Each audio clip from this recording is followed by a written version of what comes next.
ஹல்லேலூயா, ஹல்லேலூயா.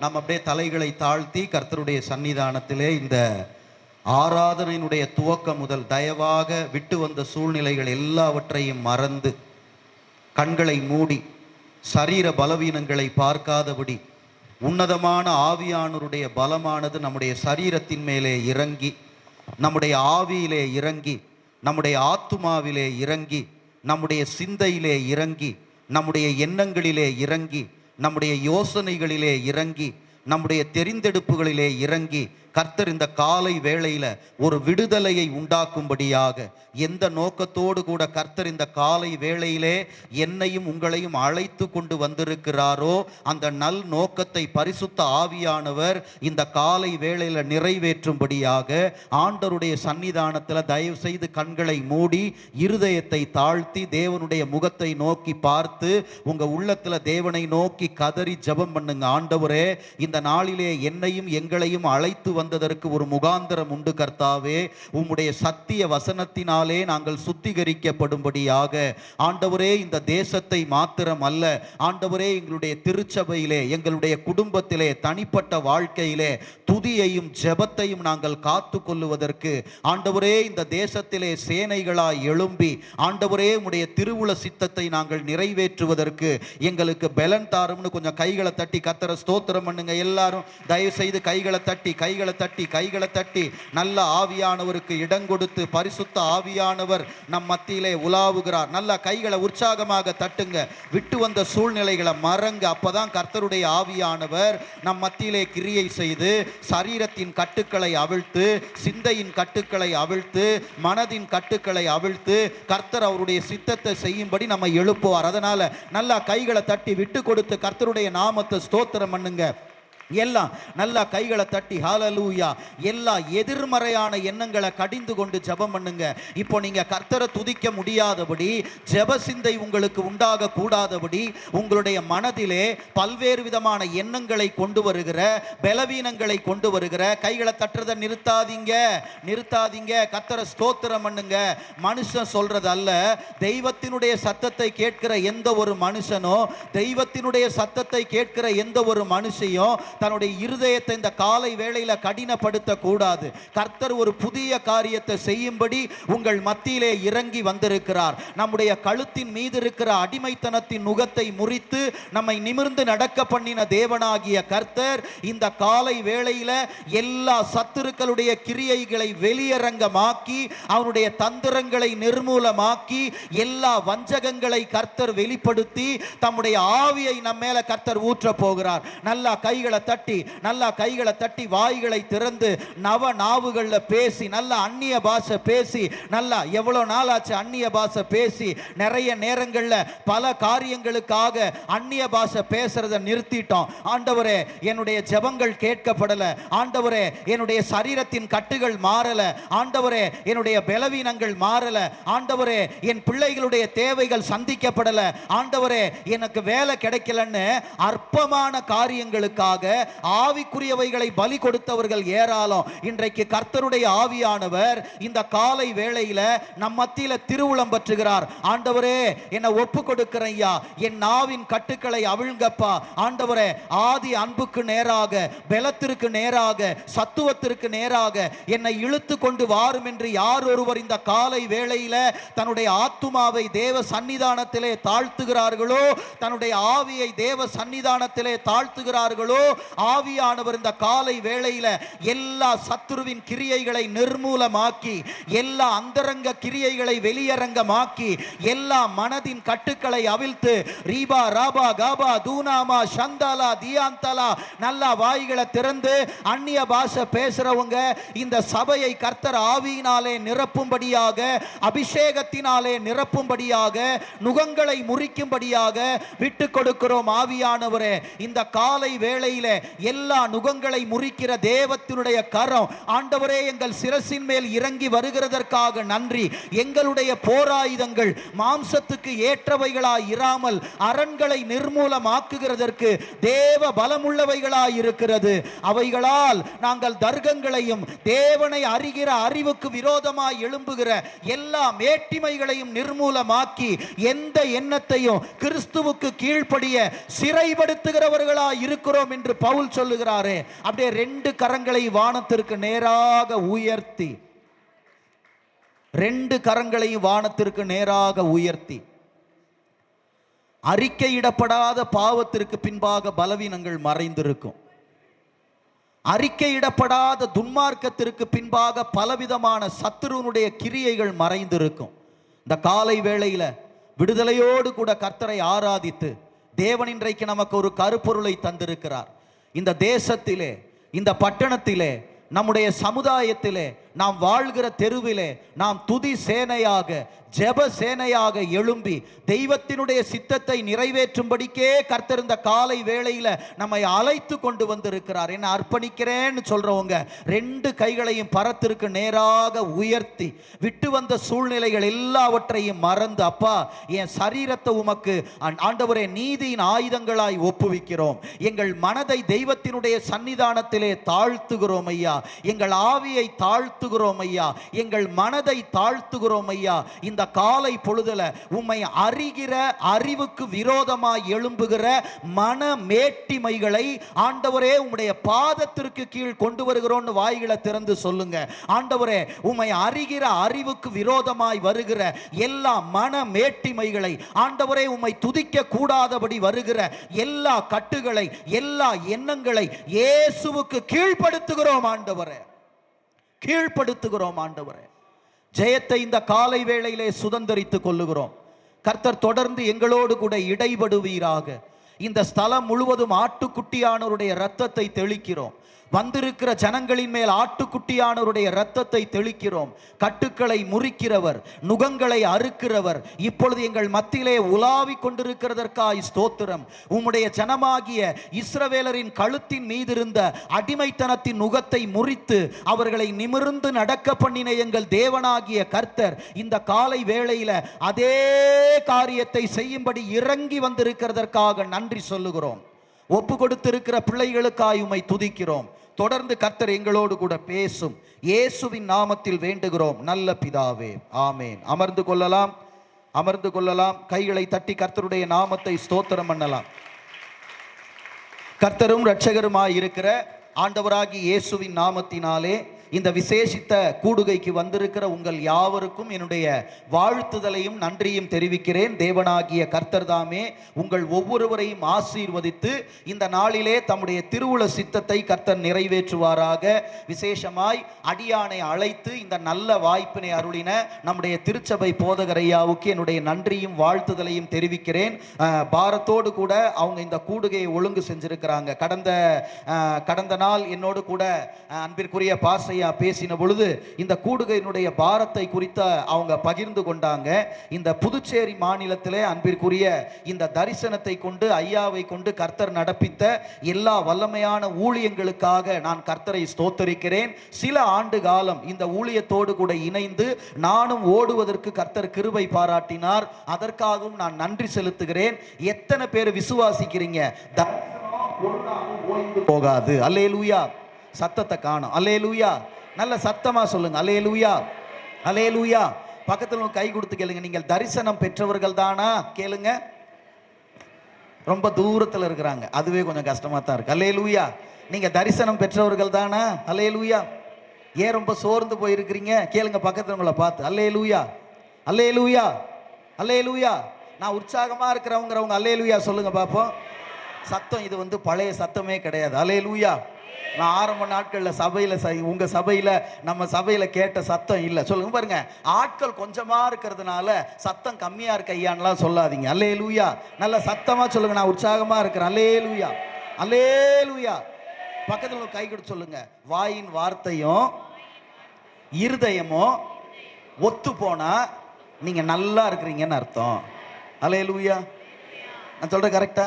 திரும்ப ஒரு தடவை சொல்லுங்க பார்ப்போம். வாயின் வார்த்தையும் இருதயமும் ஒத்து போனா நீங்க நல்லா இருக்கிறீங்கன்னு அர்த்தம்.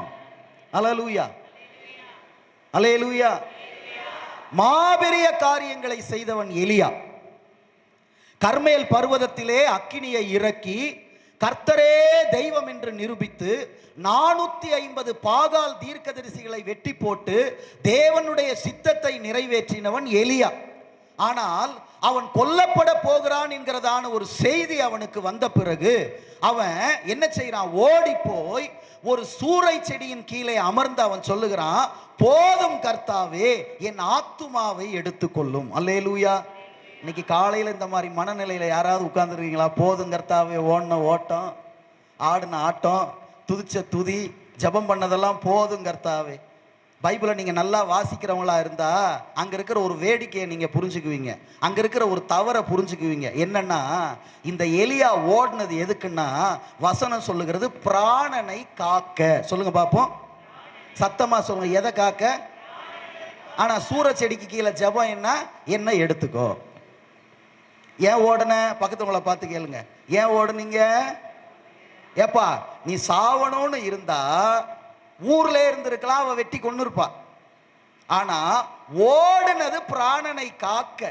ஆனா மேல போய் ஜபம் என்ன எடுத்துக்கோ. அதான் முதல்ல சொன்ன, வாயின் வார்த்தையும் இருதயமும் ஒத்து போச்சுன்னா நீங்க நல்லா இருக்கிறீங்கன்னு அர்த்தம். இந்த அர்த்தத்தோட கேளுங்க பாப்போம், எத்தனை பேர் ஆமேன்னு சொல்றாங்கன்னு பாப்போம். அல்லேலூயா, அல்லேலூயா. வாய் எப்ப பார்த்தாலும் சாவையும் மரணத்தையுமே பேசுது, ஆனா இருதயம் வாழணும்னு விரும்புது. அல்லேலூயா. நான் நல்லா இருக்கணும், காலையில் ஆண்டோட சமூகத்தில் எந்திரிச்சு, ஆண்டவரே இன்னைக்கு என்ன நல்லா வைங்க, ஆசீர்வாதமா வைங்க, செழிப்பா வைங்க, என் பிள்ளைங்களை வாழ வைங்கன்னு இருதயம் கதறுது. ஆனா வாயிலிருந்து வர்ற வார்த்தையெல்லாம் தேவையில்லாத வார்த்தையா இருக்கிறதுனால இன்னைக்கு துதியும் ஜெபமும் வாயில இல்லாம போயிருச்சு. துதியும் ஜெபமும் வாயில இல்லாம போயிருச்சு. ஆகையினால் ஒரு நோக்கத்தோடு கூட நாம் ஒரு சிலராக இருந்தாலும், கொஞ்ச கூட்டமாக இருந்தாலும், ஆண்டவரால் இந்த கூட்டத்தை வச்சு பெரிய காரியத்தை செய்ய முடியும். அதனால விசுவாசத்தோடு கூட கர்த்தருடைய வார்த்தையை நாம் கேட்க போறோம். நானும் உங்களில் ஒருவனாக இந்த வார்த்தையை நான் கேட்கிறேன். நேற்று இரவு நான் ஆண்டவருடைய சன்னிதானத்திலே காத்திருந்து ஜெபித்த பொழுது கர்த்தர் வழிநடத்தின வசனத்தை நான் உங்களுடைய ஆசீர்வாதத்திற்காக, அதே நேரத்தில் நீங்க துதிப்பதற்காகவும் ஜெபிப்பதற்காகவும் எழுப்பப்பட வேண்டும் என்கிற மனநிலையோடு கூட உங்கள் மத்தியிலே நான் பேச விரும்புகிறேன். நாம் எல்லாரும் வேதத்தை திறந்து, நமக்கு பரிச்சயமான ஒரு வேத பகுதி 2 நாளாகமத்தின் புத்தகம் 20ஆம் அதிகாரத்தை சீக்கிரமா திருப்புங்க. 2 நாளாகமம் 20ஆம் அதிகாரம். 2 நாளாகமம் 20ஆம் அதிகாரத்திலே சத்தமா வாசிங்க. எங்கள் தேவனே, எங்கள் தேவனே, அவர்களை நீர் நியாயம் தீர்க்க மாட்டீரோ, அவர்களை நீர் நியாயம் தீர்க்க மாட்டீரோ. எங்களுக்கு விரோதமாக வந்த இந்த ஏராளமான கூட்டத்திற்கு முன்பாக, எங்களுக்கு விரோதமாக வந்த இந்த ஏராளமான கூட்டத்திற்கு முன்பாக நிற்க எங்களுக்கு பலன் இல்லை, நிற்கிறதற்கு எங்களுக்கு பலன் இல்லை. நாங்கள் செய்ய வேண்டியது இன்னதென்று எங்களுக்கு தெரியவில்லை, நாங்கள் செய்ய வேண்டியது இன்னதென்று எங்களுக்கு தெரியவில்லை. ஆகையால் எங்கள் கண்கள் உம்மையே நோக்கிக் கொண்டிருக்கிறது என்றார். ஆகையால் எங்கள் கண்கள் உம்மையே நோக்கி கொண்டிருக்கிறது. அல்லேலூயா. இங்க பாருங்க, கொஞ்ச நேரம் தான் பேச போறதுனால இந்த நேரத்தை பயன்படுத்துங்க. கர்த்தருடைய வார்த்தையை கவனமா கேளுங்க. இந்த வேத பகுதி, இதனுடைய பின்னணியை குறித்து விசுவாசிகளாகிய நீங்கள் எல்லாரும் நன்றாக அறிந்திருப்பீர்கள். ஆகிலும் 1-2 நிமிஷம் மாத்திரம் இதனுடைய பின்னணியை சொல்லிட்டு நான் நம்முடைய கருப்பொருளுக்கு நேராக வந்து உங்களை சத்தியத்திலே நடத்த விரும்புகிறேன். நல்லா கவனிங்க.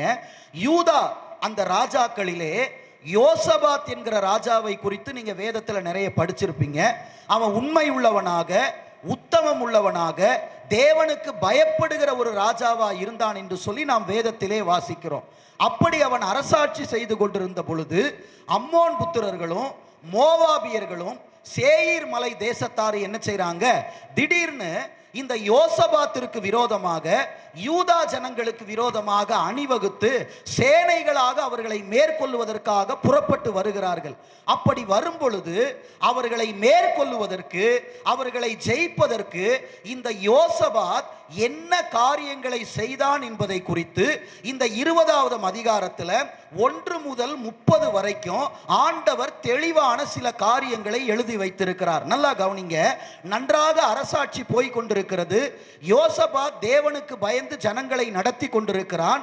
அப்படிப்பட்ட ஒரு நல்ல நாளிலே, ஒரு நல்ல நேரத்தில் என்ன நடக்குது அப்படின்னா, திடீர்னு இந்த 3 ஜாதி ஜனங்களும் வேகமாய் எழுந்து வந்து இந்த யோசபாத்தையும் இந்த யூதா ஜனங்களையும் யூதாவின் குடிகளையும் மேற்கொள்ளும்படியாக அவங்க எழும்பி வந்தாங்க. அப்பொழுதுதான் இந்த யோசபாத் 2 பிரதான காரியங்களை செய்தான் என்று சொல்லி வேதம் நமக்கு தெளிவாக சொல்லுகிறது. இந்த காலை வேளையில தேவனை ஆராதித்து தேவனுடைய வார்த்தையை கேட்கும்படி வந்திருக்கிறதான இந்த தேசத்திலே, இந்த பட்டணத்திலே, இந்த சபையிலே துதி சேனையாக, ஜெப சேனையாக எழும்ப வேண்டும் என்கிற அந்த உற்சாகத்தோடு கூட வந்திருக்கிற உங்களோடு கூட பரிசுத்த ஆவியானவர் யோசபாத் செய்த 2 காரியங்களை இங்கே நமக்கு எடுத்து காண்பிக்கிறார். கவனிங்க. பெரிய ராஜா, இந்த சம்பவங்களை நான் ரொம்ப விளக்கி சொன்னா நேரம் போயிடும். இந்த பெரிய ராஜா நல்ல இன்ஃப்ளூயன்ஸ் ஆன ஒரு ராஜா, நல்ல பரிச்சயமான ஒரு ராஜா. அவன் ஒருவேளை இப்படிப்பட்ட 3 ராஜ்யங்கள் எனக்கு விரோதமாக எழும்பி இருக்கிறது, ஆகையினால் நீ போய் நம்முடைய படைபலத்தை சரி செய், நீ போய் நம்முடைய ஆயுதங்களை எண்ணிப்பார், நீ போய் யுத்தத்திற்கு கூலி ஆட்களை நீ சேர் என்று சொல்லி அவன் யுத்தத்திற்கு அடுத்த காரியங்களை குறித்து யோசிக்காதபடி இந்த யோசபாத் தனக்கு விரோதமாக வந்த இந்த சத்துருவின் சேனையை முறியடிப்பதற்கு அவன் 2 வழிகளை தெரிந்து கொண்டான் என்று சொல்லி இந்த காலை வேளையிலே ஆண்டவர் நம்மோடு கூட திருவுளம் பற்றுகிறார். இந்த வேத பகுதியை நீங்கள் வாசிக்கும் பொழுது இந்த 6வது வசனத்திலிருந்து 13வது வசனம் வரைக்கும் நீங்க வாசிக்கும் பொழுது, முதலாவதாக இந்த சத்துருவினுடைய போராட்டத்தை மேற்கொள்ளுவதற்கு, இந்த சத்துருவினுடைய வல்லமையை மேற்கொள்ளுவதற்கு, இந்த சத்துருவினுடைய வஞ்சகத்தை முறியடிப்பதற்கு யோசபாத் செய்த முதலாவது காரியம் என்னன்னு பார்த்தீங்கன்னா, ஒரு வசனத்தை வாசிக்கலாம். 3வது வசனத்தை 4வது வசனத்தை வாசிங்க. அப்பொழுது யோசபாத் பயந்து கர்த்தரை தேடுவதற்கு ஒருமுகப்பட்டு யூதாவெங்கும் உபவாசத்தை கூறுவித்தான். அப்படியே யூதா ஜனங்கள் கர்த்தரிடத்திலே சகாயம் தேட கூடினார்கள். யூதாவில் உள்ள எல்லா பட்டணங்களிலும் இருந்து அவர்கள் கர்த்தரை தேட வந்தார்கள். யூதாவில் உள்ள எல்லா பட்டணங்களிலும் இருந்து அவர்கள், அம்மா ஐயா நல்லா கவனிங்க, கர்த்தரை தேட வந்தார்கள். எல்லாரும் அந்த வார்த்தையை சொல்லுங்க, கர்த்தரை தேட வந்தார்கள். அல்லேலூயா. கர்த்தரை, இங்க பாருங்க, ஒரு அந்நிய ராஜாவா இருந்தா இந்த யோசபாத்தை பார்த்து என்ன சொல்லியிருப்பான்னா, இப்படி ஒரு பைத்தியக்கார ராஜாவை என் வாழ்க்கையில நான் பார்த்ததே கிடையாது. சத்துருக்கள் வந்து வாசலிலே நிற்கிறார்கள், 3 ராஜ்யங்கள் உனக்கு விரோதமாய் எழும்பி இருக்கிறது, எப்பொழுது உன்னுடைய தேசத்தை அவர்கள் அழிப்பார்கள் என்று தெரியாது, எப்பொழுது உன்னை கொல்லுவார்கள் என்று தெரியாது. நீ இராணுவத்தை பலப்படுத்தாமல், யுத்தத்தை பலப்படுத்தாமல், ஆயுதங்களை சேர்த்து வைக்காமல், கூலிக்கு ஆட்களை நீ அனுப்பாம நீ என்ன செய்யறன்னா, தேவனை தேடுவதற்கு உபவாசத்தை கூறுவிக்கிறாயே அப்படின்னு சொல்லி ஒருவேளை மற்றவர்கள் அவர்களை பைத்தியக்காரன் என்று சொல்லி இருக்கலாம். ஆனால் தேவனை அறிந்த தேவ ஜனத்திற்கு நன்றாக தெரியும், அந்த சத்துருவின் சேனையை முறியடிப்பதற்கு ஜெபம் ஒன்றே முதலாவது ஆயுதம் என்று. கைகளை தட்டி ஆண்டவருடைய நாமத்தை ஸ்தோத்திரம் பண்ணலாமா? நல்லா கவனிங்க. நிறைய நேரங்கள்ல நிறைய ஐடியாலஜி நிறைய வளர்ந்துருச்சு, இன்னைக்கு டெக்னாலஜி நிறைய வளர்ந்துருச்சு, நம்மளோட கையில செல் இருக்கிறதுனால உலகமே நம்ம கையில இருக்குதுன்னு நினைச்சுக்கிட்டு இன்னைக்கு ஜெபத்தை வீணடிக்கிற விசுவாசிகள் நிறைய பேர் இருக்கிறாங்க. ஜெபத்தை குறித்து அக்கறை இல்லாம வாழ்ற நிறைய விசுவாசிகள் இன்னைக்கு சபைகள்ல பெருகிட்டாங்க. காரணம் என்னன்னா, நம்முடைய வழியில இந்த பிரச்சனைகளை பார்த்து கொள்ளலாம், நம்முடைய வழியில இந்த போராட்டத்தை பார்த்து கொள்ளலாம். நமக்கு ஞானம் இல்லையா, நமக்கு அறிவு இல்லையா, நமக்கு அந்தஸ்து இல்லையா, நமக்கு இன்ஃப்ளூயன்ஸ் இல்லையா, நமக்கு பேக்ரவுண்ட் இல்லையா, நமக்கு ஐடியாஸ் இல்லையா, நம்ம படிக்கலையா, நம்ம பணத்தை சம்பாதிக்கலையான்னு இன்னைக்கு நிறைய பேர் சொந்த பலத்தையும் சொந்த ஞானத்தையும் சார்ந்து கொள்ளும் பொழுது, இந்த யோசபாத்தை குறித்து கர்த்தர் சொல்லுகிறார், அவன் பயந்து அந்த செய்தி வந்தவுடனே இந்த யோசபாத் செய்த முதலாவது காரியம், அந்த யூதா பட்டணங்களில் எங்கும் ஒரு சேனையை எழுப்பினான் என்று கர்த்தர் சொல்லுகிறார். ஹல்லேலூயா, ஹல்லேலூயா. உங்களை எத்தனை பேர் ஜெபம் முட்டாள்தனமானதுன்னு சொல்றீங்க? அதனாலதான் பவுல் சொல்றாரு, சிலுவையை பற்றிய உபதேசம் கெட்டு போறவனுக்கு எப்படி இருக்கான்? சத்தமா சொல்லுங்க, எப்படி இருக்கான்? ரட்சிக்கப்படுகிற நமக்கோ தேவபலனா இருக்கிறது. ஹல்லேலூயா, ஹல்லேலூயா. நம்ம சொல்லலாம், இவ்வளவு பெரிய ராஜா மடத்தனமான ஒரு காரியத்தை செய்றாரு, ராணுவத்தை பலப்படுத்தலாமே, கூலிக்கு ஆட்களை அழைக்கலாமே, ஆயுதங்களை செய்யலாமே, அதை செய்யலாமே, மந்திரி சபையை கூப்பிட்டு ஆலோசனை பண்ணலாமே, அல்லது அவனிடத்துல சரணடைவதற்கு ஏதாவது செய்யலாமே, பொன் பொருளை கொடுத்து தேவாலயத்தில் இருக்கிற காரியங்களை கொடுத்து அவன் பாதத்திலே போய் மண்டியிடலாமே அப்படின்னு சொல்லி மற்றவர்கள் நினைக்கலாம். ஆனால் இந்த யோசபாத்தை குறித்து கர்த்தர் ஒரு காரியத்தை எழுதி இருக்கிறார். 6ஆம் வசனத்தை வாசிங்க, 20:6. எங்கள் பிதாக்களின் தேவனாகிய கர்த்தாவே, பரலோகத்தில் இருக்கிற நீர் அல்லவோ தேவன். இந்த ஒவ்வொரு வார்த்தையும் கவனமா கேளுங்க. பரலோகத்தில் இருக்கிற நீர் அல்லவோ தேவன். தேவரீர் ஜாதிகளுடைய ராஜ்யங்களை எல்லாம் ஆளுகிறவர். உம்முடைய கரத்திலே வல்லமையும் பராக்கிரமும் இருக்கிறது. எங்க எதை கவனிக்கிறார் பாத்தீங்களா? அம்மா ஐயா, எனக்கு ஞானம் இருக்கு, எனக்கு புத்தி இருக்கு, நான் பெரிய படிப்பு படிச்சிருக்கிறேன், நான் கூப்பிட்டேன்னா எனக்கு பின்னால எனக்காக வந்து வேலை செய்ய, எனக்காக கிரியை செய்ய எனக்கு ஒரு பேக்ரவுண்ட் இருக்குன்னு உலகமானது தங்களுடைய ஞானத்திலே பிரச்சனைகளை சமாளிக்க முயற்சி செய்து கொண்டிருக்கும் பொழுது, சபையை குறித்து இந்த காலை வேளையில கர்த்தர் தன்னுடைய பாரத்தை வெளிப்படுத்துகிறார். தேவனை அறிகிற அறிவு யார் ஒருவருக்கு இருக்கிறதோ அவங்க அடுத்த நிமிஷம் எந்த பிரச்சனையானாலும் ஓடி போய் அவருடைய பாதத்தில் விழுந்துருவாங்க. அல்லேலூயா சொல்லுங்க. எப்பேற்பட்ட ஞானியும் அல்லேலூயா.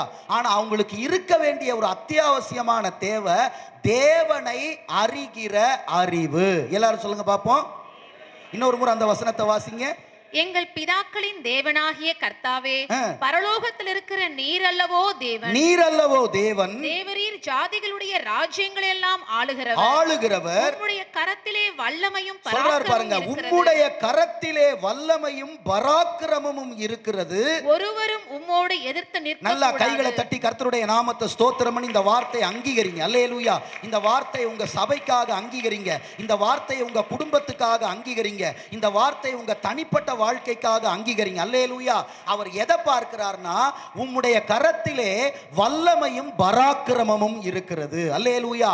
உம்மோடு கூட எதிர்த்து நிற்க ஒருவனாலும் கூடாது. எத்தனை பேர் விசுவாசிக்கிறீங்க நம்முடைய தேவன் அப்படிப்பட்டவர்? அல்லேலூயா. இந்த தேசத்துல கர்த்தர் அப்படிப்பட்ட மாற்றத்தை கொடுப்பார்னு எத்தனை பேர் கை உயர்த்தி கர்த்தரை ஸ்தோத்திரம் பண்ண முடியும்? அல்லேலூயா. அப்போ மாபெரிய ஞானம் உள்ளவர்கள் வேணா இந்த காரியத்தை முட்டாள்தனமானது, இது தேவையில்லாத காரியம் சொல்லலாம். ஆனால் இவர் என்ன செய்கிறார்? சத்துருக்கள் இந்த தேசத்திற்கு விரோதமாய் வந்த பொழுது, யூதாவை அழிக்க 3 ராஜ்யங்கள் வந்த பொழுது, உடனடியாக இந்த யோசபாத் செய்த முதலாவது காரியம், மந்திரி சபையை கூட்ட ஆலோசனை பண்ணல, மற்ற ராஜாக்களோடு கூட ஆலோசனை பண்ணல, தன் பலத்தை சரிபார்க்காம அடுத்த நிமிஷம் இந்த தேவனை அறிந்த மனுஷன் தேவனுடைய வல்லமையை நினைவு கூர்ந்தார், தேவனுடைய பராக்கிரமத்தை நினைவு கூர்ந்தார். உம்மை தவிர உம்மை ஒருவராலும் மேற்கொள்ள முடியாது என்று சொல்லி யூதாவெங்கும் உபவாசம் அறிவித்து. அல்லேலூயா. நாம் என்ன சொல்றோம்? சேஃபா வீட்டுக்காரரை வேலைக்கு அனுப்பிச்சிருவோம். அல்லேலூயா. போயிட்டு வாங்க, சேலரி கட் ஆயிர போகுது. அல்லேலூயா. பிள்ளைங்களை என்ன பண்ணுவான்? ஃபெயில் ஆயிர போறேன்னு சேஃபா ஸ்கூலுக்கு அனுப்பிச்சிருவோம். அல்லேலூயா. இருக்கிறீங்களா? கவனிக்கிறீங்களா? எல்லாத்துலயும் நமக்கு சேஃப் மைண்டு தான். ஒரு அசட்டு துணிச்சல் பார்த்துக்கலாம். இன்னைக்கு எத்தனை பேர் குடும்பமா இந்த கால ஜெபத்துக்கு வந்திருக்கிறீங்க? எல்லாத்தையும் நிறைய நேரத்தில் செட்டில் பண்ணிட்டு தான் வர்றோம். ஆனால் என்னைக்கு நம்மளோட வாழ்க்கையில், நான் அதை தான் பின்னால் ஒரு அரை மணி நேரம் முக்கியமான காரியத்தை உங்களுக்கு சொல்லி உங்களை ஜெபத்தில் நடத்த போகிறேன். என்னைக்கு யூதா வெங்கும் உபவாசம் கூறி, அங்கே ஒரு அருமையான வார்த்தை இருக்குது பாருங்க. 13ஆம் வசனத்தை வாசிங்க. 13. யூதா கோத்திரத்தார் அனைவரும், யூதா கோத்திரத்தார் அனைவரும், அவர்கள் குழந்தைகளும், கவனிங்க, அவர்கள் குழந்தைகளும், அவர்கள் பெண்ஜாதிகளும், அவர்கள் குமாரரும் கூட கர்த்தருக்கு முன்பாக நின்றார்கள். கர்த்தருக்கு முன்பாக நின்றார்கள். எனக்கு அன்பான திருச்சபையே, சத்திய வசனத்தை கேட்டுக்கொண்டிருக்கிறதான தேவ ஜனமே, நீங்களும் நானும் எதிர்பார்க்கிறதை விட ஒரு மோசமான காலகட்டத்திலே திருச்சபைகள் பயணித்துக் கொண்டிருக்கிறது என்பதை ஒரு நாளும் மறந்து விடாதீர்கள். காலம் இப்படியே இருக்குன்னு ஒரு நாளும் நினைக்காதீங்க. இன்னைக்கு ஏன் ஆண்டவர் இந்த ஏவுதலை தேவ மனுஷனுக்கு கொடுத்து சபையில ஒரு ஜெபிக்கிற சேனை எழும்பணும், சபையில எந்நேரமும் தேவனை துதிக்கிற ஒரு சேனை எழும்பணும்னு சொல்லி இந்த காலை வேளையில இந்த பிரயாசத்தை ஊழியக்காரவங்க படுறாங்க. நீங்களும் பல வேலைகளை விட்டுட்டு இங்க வந்திருக்கிறீங்கன்னா அதுக்கு காரணம், இந்த தேசம் மகா கொடுமையான இக்கட்டுக்குள்ளாக தள்ளப்பட்டிருக்கிறது என்பதை ஒரு நாளும் மறந்து விடாதீங்க. திருச்சபைகளும் ஊழியக்காரர்களும் மகா இக்கட்டுக்குள்ளாக பயணித்துக் கொண்டிருக்கிறார்கள் என்பதை ஒரு நாள் என்ன செஞ்சிடாதீங்க, மறந்து விடாதீங்க. யூதா வெங்கும் உபவாசம் கூறுவித்தான். அப்போ சத்துருவை மேற்கொள்வதற்கு இந்த யோசபாத் முதலாவது தன் பலத்தை சார்ந்து கொள்ளவில்லை, ராணுவ பலத்தை சார்ந்து கொள்ளவில்லை, தேவ பலத்தை சார்ந்து கொண்டான். ஹல்லேலூயா, ஹல்லேலூயா, ஹல்லேலூயா. பலத்தினாலும் அல்ல, பராக்கிரமத்தினாலும் அல்ல, என் ஆவியினாலேயே ஆகும் என்று கர்த்தர் சொல்லுகிறார். அல்லேலூயா. என் ஆவியினாலேயே ஆகும் என்று கர்த்தர் சொல்லுகிறார். அல்லேலூயா. இந்த காலை வேளையில ஒருவேளை உங்க தனிப்பட்ட வாழ்க்கையில பல விதங்கள்ல சத்துருக்களோடு கூட போராடி கொண்டிருக்கலாம். உங்க சரீரத்துல பாடுகளை சந்தித்துக் கொண்டிருக்கலாம். உங்க சரீரத்துல பலவிதமான பலவீனங்களை சந்தித்துக் கொண்டிருக்கலாம். ரட்சிக்கப்படாத கணவனோடு கூட போராடி கொண்டிருக்கலாம். ரட்சிக்கப்படாத உறவினர்களோடு கூட போராடி கொண்டிருக்கலாம். இந்த சத்துருக்களை நான் எப்படிப்பா மேற்கொள்வேன் நீங்க கேட்டீங்கன்னா, இந்த காலை வேளையில கர்த்தர் திருவுளம் பற்றுகிறார். குடும்பமாய் தேவனுடைய பாதத்துல ஒரு ஜெப சேனையாய் நீ எழும்பாத பட்சத்துல ஒரு நாளும் உன் பலம் உன்னை காக்காது என்று பரிசுத்த ஆவியானவர் சொல்லுகிறார். ஒரு நாளும் உன்னுடைய ஞானம் உன்னை காக்காது என்று கர்த்தர் சொல்லுகிறார். யூதா வெங்கும் உபவாசம் கூறி ஒரு பெரிய சேனையை எழுப்பி, அந்த சேனையில பிள்ளைங்க உட்கார்ந்து இருக்கிறாங்க, பெண்ஜாதி உட்கார்ந்து இருக்கிறாங்க, கணவர் உட்கார்ந்து இருக்கிறாங்க, குமாரர் உட்கார்ந்து இருக்கிறாங்க, குமாரத்திகள் உட்கார்ந்து இருக்கிறாங்க. ஏன் இன்னைக்கு நிறைய பேருக்கு ஜெபத்துல அவ்வளோ அசட்ட? ஏன் ஜெபன்னா மருந்து மாதிரி அவ்வளோ கசப்பு? ரொம்ப வளர்ந்துட்டாங்கன்னு நிறைய பேருக்கு எண்ணம். தன் சொந்த பலத்தை சார்ந்து ஓடுகிற கூட்டம் ஒரு பக்கம் பெருகிருச்சு. ஆனால் இந்த யோசபாத்துடைய வாழ்க்கையிலிருந்து கர்த்தர் எனக்கும் உங்களுக்கும் இந்த காலை வேளையில கற்றுக் கொடுக்கிற ஒரு காரியம், எவ்வளவு பெரிய ராஜாவா இருந்தாலும் அடுத்த நிமிஷம் தேவனுடைய பாதத்தை குடும்பமாய் சபையாய் பிடிக்கிற கூட்டம் எதுவோ அது இந்த தேசத்தை கலக்குகிற ஜெப சேனையாய் எழும்பும் என்று பரிசுத்த ஆவியானவர் சொல்லுகிறார். அல்லேலூயா. இரண்டாவதாக இவர் என்ன செய்தார் அப்படின்னு பார்த்தீங்கன்னா, இரண்டாவது ஒரு காரியத்தை இவர் செய்கிறார். என்னன்னா 21ஆம் வசனத்தை வாசிங்க. 21. பின்பு அவன் ஜனத்தோட ஆலோசனை பண்ணி, பின்பு இந்த யோசபாத் ஜனத்தோட ஆலோசனை பண்ணி பரிசுத்தமுள்ள மகத்துவத்தை துதிக்கவும், பரிசுத்தமுள்ள மகத்துவத்தை துதிக்கவும் ஆயுதம் அணிந்தவர்களுக்கு முன்னாக நடந்து போய். இந்த வார்த்தையை நல்லா கவனிங்க. ஆயுதம் அணிந்தவர்களுக்கு முன்னாக நடந்து போய். எல்லாரும் அந்த வார்த்தையை சொல்லுங்க. ஆயுதம் அணிந்தவர்களுக்கு முன்னாக நடந்து போய். அல்லேலூயா, அல்லேலூயா. முதலாவது ஆபத்தை உணர்ந்த இந்த தேவனை அறிந்த ராஜா தேவனுடைய வல்லமையை அனுப்பி ஒட்டுமொத்த யூதாவையுமே ஒரு சேனையாக எழுப்பினான் என்று பார்க்கிறோம். இரண்டாவதாக இன்னும் யுத்தம் ஆரம்பிக்கல. கவனிங்க, நல்லா ஜெபம் பண்றாங்க. கவனிங்க, இந்த 13ஆம் வசனம் வரைக்கும் வேதத்தில் வாசித்து பார்த்தீங்கன்னா நல்லா ஜெபம் பண்றாங்க. ஜெபம் பண்ணவனே கர்த்தர் யகாசியேல் என்கிறதான ஒரு மனுஷன் மேல இறங்கி அவர் என்ன செய்ய போறாருன்னு சொல்லி ஒரு தீர்க்க தரிசனத்தை கர்த்தர் சொல்றார். அல்லேலூயா. யகாசியேல் என்கிறதான ஒரு ஆசாபின் புத்திரர் ஒருத்த மேல இறங்கி கர்த்தர் செய்ய போற காரியத்தை சொல்றாரு, வாக்குத்தத்தத்தை சொல்றாரு, வழிநடத்துதலை கர்த்தர் சொல்றார். சொன்ன பிறகு இவங்க எல்லாம் கர்த்தரை துதிச்சிட்டு அடுத்த ஒரு செட்டப்புக்குள்ள அந்த ஜனத்தை கொண்டு வர்றான். இப்ப மறுபடியும் அந்த வசனத்தை வாசிங்க. 21. பின்பு அவன் ஜனத்தோட ஆலோசனை பண்ணி பரிசுத்தமுள்ள மகத்துவத்தை துதிக்கவும் ஆயுதம் அணிந்தவர்களுக்கு முன்னாக நடந்து போய் கர்த்தரை துதியுங்கள், அவர் கிருபை என்றும் உள்ளதென்று கர்த்தரை பாடவும் பாடகரை நிறுத்தினார். இதுவும் நிறைய பேருக்கு முட்டாள்தனமா தான் தெரியும். அல்லேலூயா. என்னையா பிரச்சனை வந்துட்டு இருக்கு, பாட்டு பாடிட்டு உட்கார்ந்து இருக்கிற. அல்லேலூயா. காலையில் இந்த கூட்டத்தை பார்த்து வெளியே அப்படிதான் நினைப்பாங்க. பொழுது விடிஞ்சு பொழுது போனால் இந்த கூட்டத்துக்கு இதே வேலை. எப்போ பார்த்தாலும் சோத்திரம் போய் எங்கேயா உட்காந்துக்கிறது, உபவாசம்னு ஓடுறது. அல்லேலூயா. அல்லேலூயா. என்ன ஒன்றும் சத்தத்தை காணும். அல்லேலூயா. நான் கிறிஸ்துவுக்கு பைத்தியம்ன்றவங்க அல்லேலூயா சொல்லுங்க. 1 2 3 4 5 6. ரொம்ப இன்டெலிஜென்ட்டாலாம் இருக்கக்கூடாது. அல்லேலூயா. நான் கிறிஸ்துவுக்கு பைத்தியங்கிறவங்களா அல்லேலூயா சொல்லுங்க. நல்லா சத்தமா சொல்லுங்க. அல்லேலூயா. முதல்ல ஜெபிக்கிற ஒரு சேனையை உண்டாக்கி கர்த்தரை நோக்கி துதிக்கிறான். ஜெபிச்ச உடனே கர்த்தர் பதில் கொடுத்தாரா கொடுக்கலையா? விசுவாசிங்க, கர்த்தர் கொடுத்துட்டார். அல்லேலூயா. கர்த்தர் நம்முடைய ஜெபத்திற்கு கர்த்தர் பதில் கொடுத்துட்டார். கர்த்தர் யகாசியேல் என்கிறதான ஒரு மனுஷன் மூலமா என்ன செய்ய போறங்கிறத கர்த்தர் பேசிட்டாரு. எப்படி செய்ய போறேன்னு பேசிட்டாரு. எந்த வழியா பிசாசு வருவாங்கிறத கர்த்தர் காட்டி கொடுத்துட்டாரு. எல்லாத்தையும் சொன்ன பிறகு ஓவர் சார்ட் இப்ப யார் கையில இருக்குன்னா யோசபாத் கையில இருக்கு. அல்லேலூயா. நீ தாண்டா ஜெயிக்க போற, உன்னை தாண்டி உன் குடும்பத்தை சத்துரு மேற்கொள்ளாதுங்கிற ஓவரால் எல்லா ப்ரோக்ராமையும் கர்த்தர் அவன் கையில கொடுத்து ஆண்டவர் அவனை துதிக்க வச்சிட்டார். அல்லேலூயா. எல்லாம் ஏகமா கர்த்தரை துதிக்கிறாங்க. அதோட நிறுத்தாம இவன் என்ன செய்யறான், தன்னுடைய ராணுவத்தோடு கூட ஆலோசனை பண்ணி ஆயுதம் அணிந்தவர்களுக்கு முன்னாக ஒரு துதிக்கிற சேனையை யோசபாத் எழுப்பினான். அல்லேலூயா. எத்தனை பேர் தூங்கிட்டு இருக்கிறீங்க? அல்லேலூயா. அதுக்கும் அல்லேலூயாவா? அல்லேலூயா. தூங்காம கவனிங்க. அல்லேலூயா. 2 காரியங்களை செஞ்சாங்க. கவனிங்க. இப்போ நான் இன்ட்ரோடக்ஷன் தான் கொடுத்துருக்குறேன்.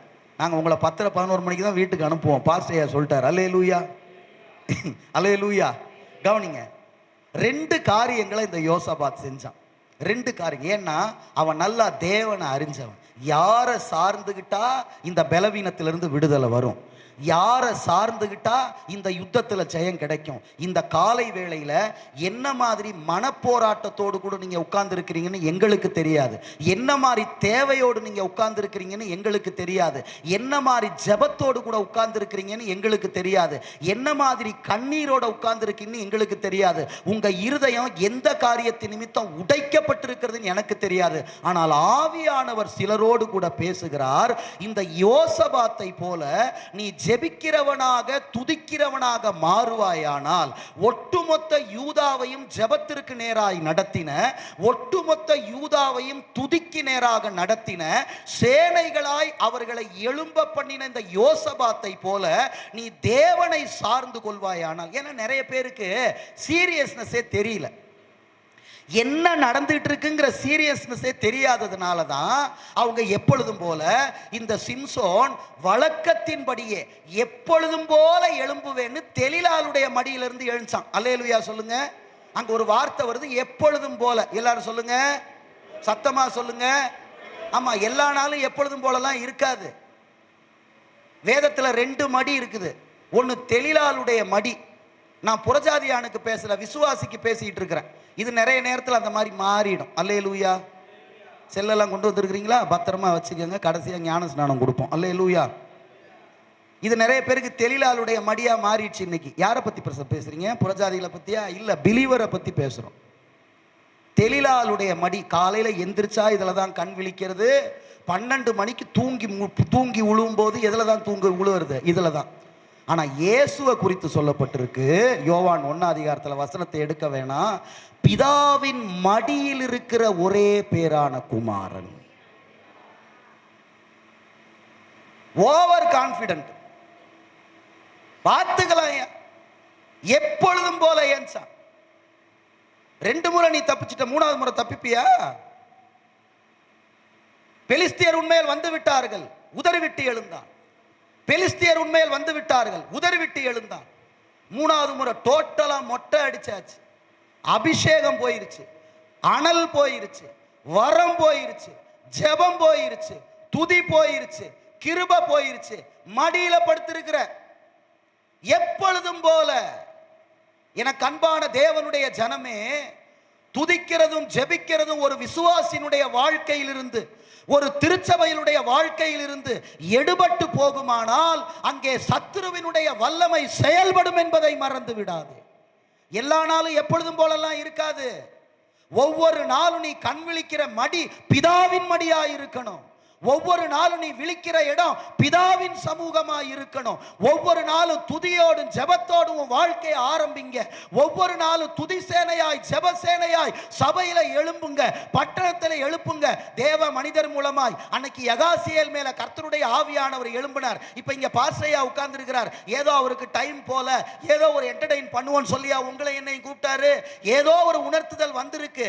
யகாசியேல் மேல ஆவியானவர் இறங்கி இதை செய்யின்னு கர்த்தர் சொன்னதின் படி இந்த காலை வேளையில இந்த சிறு கூட்டத்திற்குள்ளாகவே இந்த பாரத்தை கொண்டு போங்க அப்படின்னு ஆண்டவர் பாரத்தை கொடுத்ததனால இதை செய்றாங்க.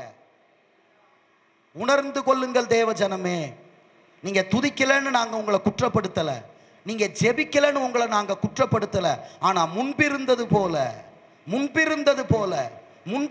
போல ரட்சிக்கப்பட்ட புதிதில் இருந்த அந்த ஆனந்த பாக்கியம், ரட்சிக்கப்பட்ட புதிதில் இருந்த அந்த மகிழ்ச்சி, யாரையோ ஒருவரை குற்றஞ்சாட்டி கொண்டு அவர் சரியில்லை, இவர் சரியில்லை, அங்க சரியில்லை, இங்க சரியில்லை. எலியாவும் அப்படித்தான் சொன்னான். பலிபீடத்தை இடிச்சிட்டாங்க, அதை பண்ணிட்டாங்க. ஓங்கதை என்னன்னு உங்ககிட்ட கேட்டனே தவிர இஸ்ரவேல் ஜனங்க என்ன பண்ணாங்கன்னு உங்ககிட்ட நான் கேட்கல. ஏன் குற்றப்படுத்துகிற ஆவி இருதயத்தில் ரொம்ப ஒருத்தரை நாம கிரிட்டிசைஸ் பண்றோம்னா உள்ள மகா பெரிய மனசோர்வு இருக்குன்னு ஆவியானவர் சொல்றார். ஏன் ஜெபின்னா வாய் திறக்க மாட்டேங்க, ஏன் துதினா வாய் திறக்கணும், அவ்வளவு குற்றஞ்சாட்டுகிற ஆவி எஸ்ராவுக்குள்ள இருக்கு. என்ன பத்தி சொல்ற, உங்களை சொல்லல. அதனால வாயில வார்த்தை வரல. எங்கனாலும் சரி கர்த்தருடைய ஆவியானவர் திருவுளம் பெற்றுகிறார். எல்லா நாளும் ஒரே மாதிரி எல்லாம் இருக்காது. அது யோசபாத்துக்கு நன்றாய் தெரிந்தபடியினால தான் அவன் யூதாவையே ஜெபசேனையாய் மாற்றினான். யூதா முழுவதையும் ஆயுதம் அணிந்தவர்களுக்கு முன்னாக, அல்லேலூயா சொல்லுங்க பாப்போம். இதான் தாம்பலத்தை சாராம தேவ பலத்தை சாடுறது. துதிக்கிறவங்களாம் பின்னால வாங்க, துப்பாக்கி வச்சிருக்கவங்களாம் முன்னால போங்கன்னு சொல்லல. பின்னால வா, துப்பாக்கி வச்சிருக்கிற நீ துதிக்கிறவனை முன்னால விடு. அல்லேலூயா. கைகளை உயர்த்தி அல்லேலூயா. கையில இருக்கிற துப்பாக்கியும் வெடிகுண்டு ஒருத்தனையும் காப்பாற்ற போறது இல்லை. தேசத்தில் அதை தான் பார்த்துக்கிட்டு இருக்கிறோம். அல்லேலூயா. துதிக்கிற சேனையை முன்னால நிறுத்தணும். பிள்ளைங்களை துதிக்கிறவங்களா மாற்றணும். கணவரை துதிக்கிறவங்களா மாற்றணும். திருச்சபையை துதிக்கிறவங்களா மாற்றணும். சக பக்கத்தில் அமர்ந்திருக்கிற இதெல்லாம் நம்ம டார்கெட்டா வச்சு அவங்களுக்காக மன்றாடி ஜெபிக்கணும். அதற்காக திட்டம் தேவ சமூகத்திலிருந்து வரும் பொழுது, புல்பிட்ல இருந்து கர்த்தர் பேசும்பொழுது அதை அங்கீகரிக்கணும், அதை நடைமுறைப்படுத்தணும். தருணம் கிடைக்கும் பொழுதெல்லாம் சபையில வந்து அந்த நேரத்தை நீங்க பயன்படுத்தும் பொழுது கர்த்தர் உங்க வாழ்க்கையில் மாத்திரமல்ல தேசத்திலும் கர்த்தர் மகிமையான காரியத்தை செய்வார். ரெண்டு காரியங்களை சொன்ன. கண்மூடித்தனமாக இந்த யோசபாத் சார்ந்து கொண்ட ரெண்டு காரியம், ஒன்று ஜெபம், இன்னொன்று துதி. அல்லேலூயா. ஒன்று துதி, இன்னொன்று ஜெபம். அல்லேலூயா. பக்கத்து உங்களுக்கு கை கொடுத்து சொல்லுங்க, நீங்க ஜெபிங்க, நீங்க துதிங்க. ஏங்க இது பூர்வ பாதை. இது என்னன்னு கேட்டீங்கன்னா பூர்வ பாதை. ஆபிரகாம் இதைத்தான் செஞ்சான். கவனிக்கிறீங்களா? ஈசாக்கு இதைத்தான் செஞ்சான். யாக்கோபு இதைத்தான் செஞ்சான். யோசேப்பு இதைதான் செஞ்சான். யோசுவா இதைதான் செஞ்சான். நியாயாதிபதிகள் இதைதான் செஞ்சாங்க. ராஜாக்கள் இதைதான் செஞ்சாங்க. முன்னோடின பரிசுத்தவான்கள் எல்லாரும் இந்த பூர்வ பாதையில தான் கடந்து போனாங்க. வேற ஒரு எந்த ஒரு முறைமைகளும் நமக்கு ஒத்து போகவே போகாது. துதிங்க, ஜெபிங்க, கர்த்தர் பெரிய மாற்றத்தை நமக்கு தருவார். அல்லேலூயா. கைகளை உயர்த்தி கர்த்தருடைய நாமத்தை ஸ்தோத்திரம் பண்ணுவோம். கவனிங்க, இன்னும் கொஞ்ச நேரம் கவனிங்க. ரைட். இந்த துவக்கத்தை உங்களுக்கு சொன்ன, என்ன மாதிரி சூழ்நிலையில இவன் எதை சார்ந்து கொண்டான் அப்படின்னு சொன்ன ரெண்டு காரணத்தை சொல்றான். ஒன்னு பலன் இல்ல, இன்னொன்னு என்ன செய்யறதுனே தெரியல. சொல்லுங்க பாப்போம். ஒன்னு நிற்க எங்களுக்கு பலன் இல்லை, அப்படிதானே சொன்னா. இந்த ஏராளமான கூட்டத்திற்கு முன்பாக நிற்க எனக்கு ஃபர்ஸ்ட் ஸ்டேட்மெண்ட் என்ன தெரியுமா? பலன் இல்ல, அதனால பூஸ்ட் குடி. அல்லேலூயா. பலன் இல்ல, அதனால குளுக்கோஸ் ஏத்திக்கோ. அல்லேலூயா. அதெல்லாம் சரீரத்தோட போயிடும். ஆனா ஆவிக்குரிய வாழ்க்கையில பலன் வேணும்னா பல மணி நேரம் தேவ சமூகத்துல காத்திருக்கிற அந்த அனுபவம் நமக்கு வேணும். கர்த்தருக்கு காத்திருக்கிறவர்களோ புது பலன் அடைந்து. பலன் இல்லையா? ரெண்டாவது ஒரு கிரிட்டிக்கலான சூழ்நிலை தெரியுமா? என்ன செய்யறதுனே தெரியல பிரதர், என்ன செய்ய போறனோ தெரியல பிரதர், எப்படி பிள்ளைங்களை கரையேத்துவனோ தெரியல பிரதர், எப்படி இந்த காரியம் மாறுமே தெரியல பிரதர், ஒன்னும் புரியல பிரதர். என்ன செய்யணும்னு தெரியாம இருக்கும் பொழுது நீங்க செய்ய வேண்டியது துதிக்கிறது மட்டும்தான். அல்லேலூயா சொல்லுங்க. என்ன செய்யணும்னு தெரியாம முழிக்கும் போது நீங்களும் நானும் செய்ய வேண்டியது ஜெபிக்கிறது தான். அல்லேலூயா. எப்பொழுதும் நம்முடைய ஜெப அறை திறந்தே இருப்பதாக. கைகளை உயர்த்தி கர்த்தருடைய நாமத்தை ஸ்தோத்திரம் பண்ணுங்க. ஒரு 10 நிமிஷம் ஒரு முக்கியமான காரியத்தை உங்களோடு கூட நான் பகிர்ந்து கொண்டு கொஞ்ச நேரம் உங்களோட ஜெபத்தில் நடத்தி ஐயா கையில் நான் மைக்க தருணத்தை கொடுக்க விரும்புகிறேன். இந்த 20ஆம் அதிகாரத்தை நீங்கள் வாசித்து பார்த்தீங்கன்னா இதுவரைக்கும் சொன்னது உங்களுக்கு நல்லா புரியும். இப்போ என்ன காரணத்தை நான் சொல்ல போறேன்னா, இந்த துதிக்கிற சேனையும் இந்த ஜெபிக்கிற சேனையும் ஒரு சபைக்கு ஏன் அவசியம்? இந்த துதிக்கிற சேனையும் இந்த ஜெபிக்கிற சேனையும் ஒரு தேசத்திற்கு ஏன் அவசியம்? இந்த துதித்தலும் ஜெபித்தலும் எனக்கு ஏன் அவசியம்? என் குடும்பத்துக்கு ஏன் அவசியம்? ஒரு காரியத்தினுடைய அவசியம் தெரியாம அதை நாம என்ன செய்ய மாட்டோம், கவனிக்க மாட்டோம், அதில் நாம கான்சென்ட்ரேட் பண்ண மாட்டோம். அப்போ இந்த அதிகாரத்தை நேற்று இரவு நான் தியானித்த பொழுது கர்த்தர் 3 ரொம்ப நேரம் நான் எடுக்கல, கொஞ்சம் நேரம் உங்களுடைய தியானத்திற்கு நான் விட்டுற போறேன். அதனால கவனமா கேளுங்க. இதுதான் செய்தி. பிரதர் ஏன் பிரதர் நான் ஜெபிக்கணும்? பிரதர் ஏன் பிரதர் நான் துதிக்கணும்? யாரோ ஒருத்தர் சொல்றதுனால நான் ஜெபிக்கணுமா, நான் துதிக்கணுமா, நான் சேனையா எழும்பணுமான்னு கேட்டீங்கன்னா 3 காரியங்களை கர்த்தர் காண்பித்தார். இந்த 3 காரியங்களின் நிமித்தம் இனி நம்முடைய வாழ்நாள் பரியந்தம் ஒரு நாளும் நம்ம ஜெபத்தையும் துதியையும் நிறுத்தவே கூடாது. அல்லேலூயா. தனியாக அல்ல, சேனையாக நாம் நம்முடைய சபையிலே, தேசத்திலே, பட்டணங்களிலே நாம் எழும்ப வேண்டும் என்பது தேவனுடைய சித்தம். எத்தனை பேர் இதை அக்ரி பண்றீங்க? எத்தனை பேர் இதை ஒத்துக்கிறீங்க? நல்லா கைகளை உயர்த்துங்க, பரலோகம் பார்க்கட்டும். முதலாவது காரியம், ஏன் நாம துதி சேனையா ஜெப சேனையா எழும்பணும் அப்படின்னு பார்த்தீங்கன்னா 30ஆம் வசனம் வாசிங்க. 20ஆம் அதிகாரம் 30ஆம் வசனம். இவ்விதமாய் தேவன் சுற்றுப்புறத்தாரால் யுத்தமில்லாத இளைப்பாறுதலை அவனுக்கு கட்டளையிட்டதினால் யோசபாத்தின் ராஜ்யபாரம் அமெரிக்கையாய் இருந்தது. கைகளை உயர்த்தி நல்லா சத்தமா அல்லேலூயா சொல்லுங்க. நல்லா சத்தமா சொல்லுங்க. இன்னொரு முறை அந்த வசனத்தை வாசிங்க சிஸ்டர். இவ்விதமாய் தேவன் சுற்றுப்புறத்தாரால் யுத்தமில்லாத இளைப்பாறுதலை அவனுக்கு கட்டளையிட்டதினால். என்ன இளைப்பாறுதல் அம்மா ஐயா? என்ன இளைப்பாறுதல்? யுத்தமில்லாத இளைப்பாறுதலை அவனுக்கு கட்டளையிட்டதினால் யோசபாத்தின் ராஜ்யபாரம் அமெரிக்கையாய் இருந்தது. யோசபாத்தினுடைய ராஜ்யபாரம் எப்படி இருந்துச்சுங்க?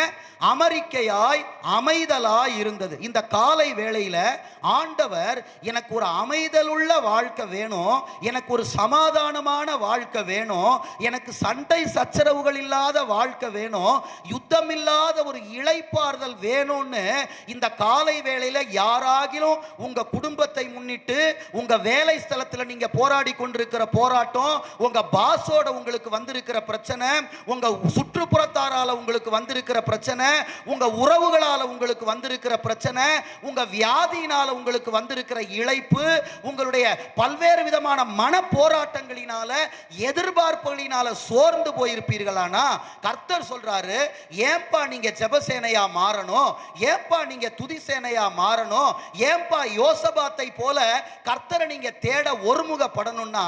அப்படி இல்லைன்னா நம்முடைய வாழ்க்கை இளைப்பாறுதலற்ற வாழ்க்கையா மாறிடும்னு கர்த்தர் சொல்றார். அல்லேலூயா.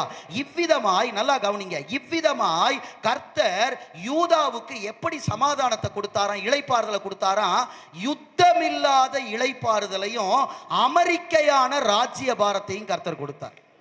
பாருங்க, வெளியே நீங்களும் நானும் ஒருத்தர் காமிச்சிக்கும் போது எல்லாம் நல்லா இருக்கிற மாதிரி காட்டிக்கலாம். நம்ம உடுத்துற உடை, போட்டிருக்கிற அணிகலன்கள், பேச்சு, சிரிப்பு எல்லாத்தின் மூலமா சிஸ்டர் நல்லா இருக்கீங்களா, பிரதர் நல்லா இருக்கிறீங்களா, ஓ நாங்கள் நல்லா இருக்கோம் brother, all is well brother, எல்லாம் நல்லா இருக்கும் பிரதர், சூப்பராக இருக்கும் பிரதர். ஆனால் இன்னைக்கு நிறைய கிறிஸ்துவ குடும்பத்துக்குள்ள போங்க, 4 குடும்பம் உடஞ்சு கிடக்கு, 6 குடும்பம் உடஞ்சு கிடக்கு. கவனிக்கிறீங்களா?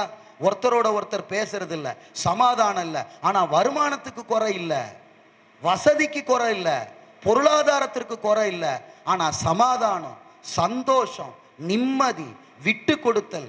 கலாத்தியர் 5ஆம் அதிகாரத்தில் சொல்லப்பட்டிருக்கிற அந்த ஆவியின் கனிகளை குறித்து நாம பார்க்கிறோமே, இன்னைக்கு எவ்வளோ பஞ்சங்கள் தெரியுமா அந்த காரியங்களுக்கு. கவனிங்க, கேட்பதற்கு சற்று கடினமா இருக்கலாம். எங்களுடைய ஊழியத்தில் நிறைய குடும்ப ஆலோசனை முகாம்களை நாங்கள் தொடர்ச்சியா கோவிட்டுக்கு முன்னால நடத்திட்டு இருந்தோம். லாஸ்ட் மந்த் செங்கல்பட்டில் நாங்கள் நடத்தினோம். பல குடும்பங்களுக்கு தெய்வத்தினுடைய பெரிய கிருபையினால ஆலோசனை நாங்கள் சொன்னோம். யங் கப்புள்ஸுக்கு நாங்கள் ஆலோசனை சொன்னோம். பல நுகங்களை கர்த்தர் முடித்து சில குடும்பங்களை கர்த்தர் வாழ வச்சிருக்கிறாரு. 2 நாளைக்கு முன்னால கூட ஒரு சம்பவத்துக்கு நாங்க இதை குறித்ததான ஆலோசனைகளை கொடுத்தோம். அம்மா, வெளியரங்கமா பிரதர் நல்லா கவனிங்க, பல நேரங்களில் எல்லாம் நல்லா இருக்கிறது மாதிரி நாம காட்டிக்கிறோம். ஆனா மனுஷன் வேஷமாகவே திரிகிறான்னு ஆண்டவர் தெளிவா எழுதி வச்சிருக்கிறார். என் பேச்சு, என் சிரிப்பு, என் நடத்த எல்லாம் பார்க்கும்போது பிரதர் எஸ்ரா பிரதர் எல்லாத்துலயும் நல்லா இருக்கிறார் இல்ல. நிறைய நேரத்தில் உள்ளான சமாதானத்தை இழந்து போயிருக்கிறோம். மகிழ்ச்சி இல்ல, போலியா சிரிக்கிறாங்க, போலியா பேசுறாங்க, போலியா வாழ்க்கை வாழ்றாங்க. ஆனா கர்த்தர் தேவனை அறிந்த தேவ ஜனத்திற்கு எழுதி இருக்கிற வசனம் என்ன தெரியுங்களா? கர்த்தர் யோசபாத்துக்கும் யூதாவுக்கும் என்ன மாதிரி வாழ்க்கையை கொடுத்தாரா? யுத்தமில்லாத இளைப்பாறுதல். ஏமா ஐயா, யுத்தம் பண்ணாதான் இளைப்பாறுதல் கிடைக்கும். ஒரு ராஜ்யம் வருதுன்னா சண்டை போட்டு இளைப்பாறுதலை பெறணும். ஆனா கர்த்தர் கொடுக்கிற இளைப்பாறுதல் எப்படியா? யுத்தம் இல்லாத இளைப்பாறுதல். எத்தனை பேர் இதை விசுவாசிக்கிறீங்க? இந்த காலை வேளையில எத்தனை பேர் விசுவாசிக்கிறீங்க? இங்க பாருங்க, ஜெபிச்சாங்க, கவனிங்கம்மா, துதிச்சாங்க. கர்த்தர் யகாசியலை வச்சு பேசுறாரு, நான் செய்ய போறேன்ப்பா அப்படின்னு என்ன பிராமிஸ் கொடுத்தாருன்னு பாருங்க. அந்த வசனத்தை வாசிங்க. 15 சீக்கிரம் வாசிங்க. சகல யூதா கோத்திரத்தாரே, எருசலேமின் குடிகளே, ராஜாவாகிய யோசபாத்தே, கேளுங்கள். நீங்கள் இந்த ஏராளமான கூட்டத்திற்கு பயப்படாமலும் கலங்காமலும் இருங்கள். பாருங்க, கலங்காமலும் இருங்கள் என்று கர்த்தர் உங்களுக்கு சொல்லுகிறார். இந்த யுத்தம் உங்களுடையது அல்ல, தேவனுடையது. இந்த யுத்தம் உங்களுடையது அல்ல, தேவனுடையது. அம்மா கவனிங்க, எவ்வளவு கிளியரா. இங்க பாருங்க, ஆண்டவருடைய சமூகத்தில் நீங்க மாத்திரம் இந்த யோசபாத்தை போல தேடி சார்ந்து ஜெபிக்கிறவர்களா இருந்தா எந்த குழப்பமும் இல்லாம மங்களகரமா பேசுகிறவர் நம்முடைய ஆவியானவர். தெளிவா சொல்றாரு, இந்த யுத்தம் உங்களுடையதல்ல, என்னுடையது. இந்த காலை வேளையில கர்த்தர் நம்முடைய சபைக்கு பேசுகிறார். என்ன மாதிரி இளைப்போடு நீங்க வந்திருக்கலாம், ஒரு ரெஸ்ட்லெஸ் உங்களுக்குள்ள இருக்கலாம். உங்க சரீரத்தில் இருக்கிற பலவீனத்தோட போராடி போராடி போராடி போராடி அவ்வளவுதான லிமிட்டை தாண்டி நீங்க போயிருக்கலாம். உங்க உறவுகளோடு ஏதோ ஒரு ஆசீர்வாதத்திற்காக போராடி போராடி போராடி லிமிட்டை தாண்டி போயிருக்கலாம். அவ்வளவுதான், போதும் கர்த்தாவே எடுத்துக்கொண்டு உங்க உள்ளங்கள் கூட சில நேரங்களில் சொல்லி இருக்கலாம்.